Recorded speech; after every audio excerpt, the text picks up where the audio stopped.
वरणामहरणीं सुवर्णरसस्वजां चन्द्रां हिरण्यं लक्ष्मीं जातवेदो महावः काममावः जातवेदो लक्ष्मीमत्प्रकाम्नीं यस्यां हिरण्यं विन्देयं कामश्वं पुरुषाणाम् अश्वपूर्वामृतमध्यां हस्तिनादा प्रबोधिनीं श्रियं देवीमुपवे श्रीमां देयुष्टां कां सोऽस्मिनाहिण्यप्राकाम आदम्नग्धिं तृप्तां दर्पयन्तीं पद्मेस्तां पद्मरणां तां योगवेश्यं चन्द्रानुभासं यस्तायन्तीं श्रियं लोके देवयुष्टामुदारां तां पद्ममीं षड्मां प्रपद्ये आलक्ष्मीष्टां त्वामणे आदित्यवर्णे रथोदयातो वनस्पतिशोरश्रुतिर्वा तस्य प्राणतस्मानन्तु मायान्तर्याक्षवः लक्ष्मी उभयत्वामदेव सखा कीर्तिर्गुणादा प्रादुर्भूतो श्राडेस्मिन् यद्यद्दुतात्मे श्रुतिघातां मनन्तष्टां मलक्ष्मीं नास्याम्याम् आभूतिम् अस्मद्यं च सर्वाण्यं मे ग्रहाद कण्ठद्वारा प्रादर्शामिति पुष्टां करिष्यणीं ईश्वरीं सर्वभूतानां तां योगवेश्यं मनसादामाकुतिं वाचा सत्यामसि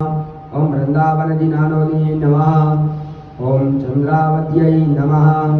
ओम चंद्रकांतायै नमः शरदचंद्रप्रभायै नमः ओम अम्बे अंबिके अंबालिके नमः नेत्रकिशना सदगा सुभद्रिकां काम्पीवासिनीं राजराजेशुक्लम्बिकायै नमः।